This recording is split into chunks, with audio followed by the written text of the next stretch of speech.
Hey there, guys. Music fan here. Shit, my throat. Uh, I'm going to talk about this particular, well, actually, these two releases to be exact, right now, while internet connection is still, you know, uninterrupted with the whole Ajit Pai thing and the net neutrality issue going around. So rather than just beating around the bush, I'm just gonna talk about both of these releases, not exactly in detail, but just kind of like a general overview. So Interallia is at the Drive-In's fourth studio album and their first album in 17 years, since 2000's relationship of Command. And with this particular album, they really tried to make a really big epic comeback. I mean, there was the single "Governed by Contagions" that came out, which I was like, whoa! And then "Incurably Innocent" followed that particular song. Now, initially, when I first heard the record, I was, of course, absolutely ecstatic. Like, this is the first at the drive-in release in ever since I became a fan between the years 2001 and 2017 of last year. And I was really kind of loving most of the songs off of Interalia, but as time has gone on, when I've sat with this particular record, its value to me has kind of like lowered in bits and in pieces. Now, I knew right away going into Inter Alia that it was not going to best Relationship of Command. I knew right away that that the band, they're missing Jim Ward in their band. He quit, or he left the band like days before they were about to start their second reunion tour, and they had replaced Jim Ward with Sparta guitarist Keely Davis. Also marks his first time on and at the drive-in record. So it started to kind of devalue in the bits and pieces for me. Now, overall, Interalia is not at the drive-in's worst release by far and by any stretch of the imagination. It's still a kick-ass record, and it still has really intense moments throughout the album. I mean, No Wolf Like the Present, Continuum, Pendulum in the Peasant Dress. I think that's the name of the song. Of course, covered by Contagions and Incurably Innocent, two of my favorites off the record. But then the deeper you head into the last portions of the album, I think like Torrentially Cut Schlaw, for instance, like I kind of start to get a little bit bored, because even though At the Drive-In are still as ferocious as now, with these songs, I mean the songs in of themselves started to become a little bit, I mean, not bland in the sense of they're horrible, but there's no diversity, or there's no kind of moment to kind of go wow, to kind of wake you up from um, listening to the record straight through. I think Ghost Number Nine, or Ghost Tape Number Nine, I think that's the name of the song, kind of broke that mold a little bit. It's a very interesting small track that I love.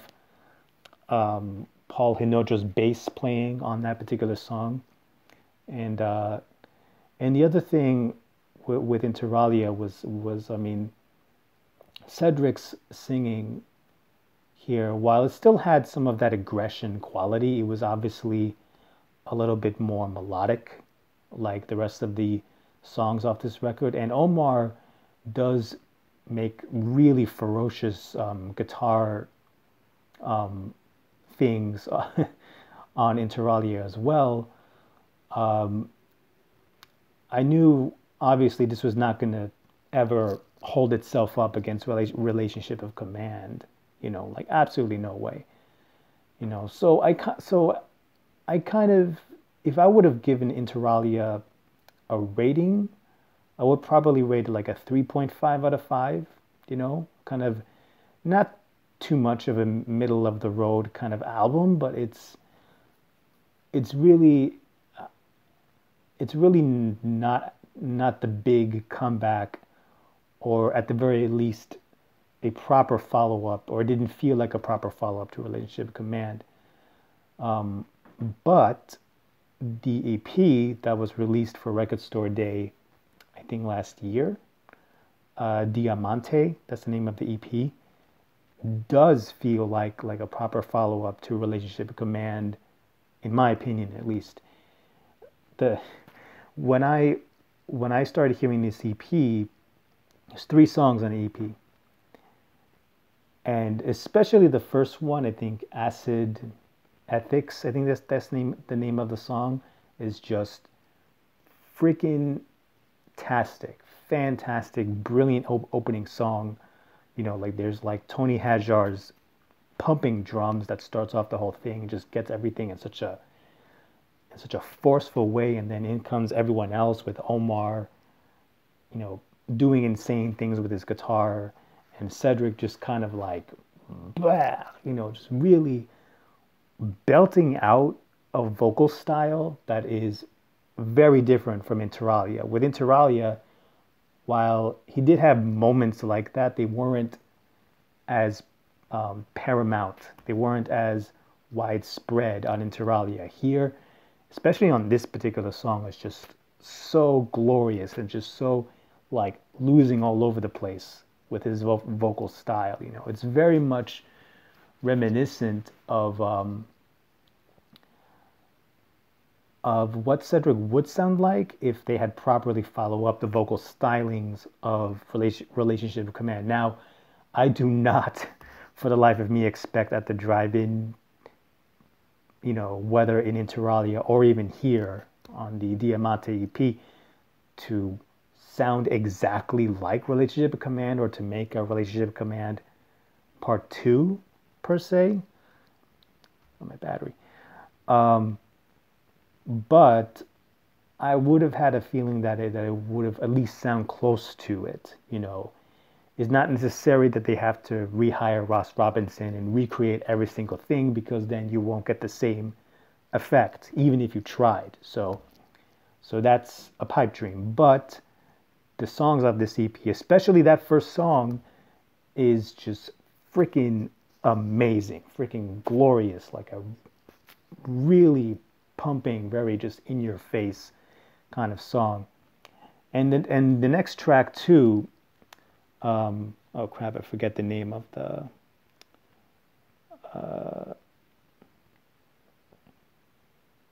Despondent at Highlight, I think that's the name of the song. I forget the songs. But the second track, also too is a glorious kind of song. I mean, it's very slower, it's a bit more looser, a bit more spread out, but it's also super emotional when you get to the choruses of this song, like If Only It Was Vacant, and you hear Cedric just pump his heart out to the word vacant in the chorus, and it's just amazing. And the last song off this EP, I think it's called, trying to get the list here. I can't get the name out right now, but it's Peaks on something. I'm sorry, I'm doing horrible with the names, but I'm gonna put it in the description below. That last song is definitely very spacious, there's a lot more kind of a loose quality to that song, and it's a lot looser of a song, but the intensity of each of the band's contributions don't feel any less forced I mean, don't feel any less powerful and less kind of intense. You know, it's almost, I feel that this EP is almost kind of like reminds me of that quote that Cedric mentioned about he wanted the next at the drive-in record to sound very much like Piper at the Gates of Dawn, like by Pink Floyd. And these couple of songs do kind of sound a little bit like that, you know. And that's amazing, you know. I feel that if they had taken three of these songs and put them in various spots on Interallia, it would have been a much better record. Or rather, if Interallia had taken the style of the Diamanté EP, it would have been 1,000 times more better. You know, it's a good record by itself, don't get me wrong, but the additions of these tracks to that album would have made it even better, in my opinion at least. So, yeah, I'd give Diamanté 4 out of 5 for me. I mean, there are some stickler points. I did wish there was a bit more experimentation. I did wish it was a full album than as opposed to an EP, but I'm fine with what it is. Yeah, I mean, I wanted to talk about this right now since I had a lot of time kind of elapsed. So, yeah, Interallia 3.5, Diamanté 4 out of 5. That's my final ratings. Let me know what you guys think. Sorry it took me such a long while to get to this, but I've done it right now, and better late than never. Leave your comments down below. Tell me what you think of the album and the EP. Do you love them? Do you hate them? Why? And see you next time. Mr. Music Fan, take care.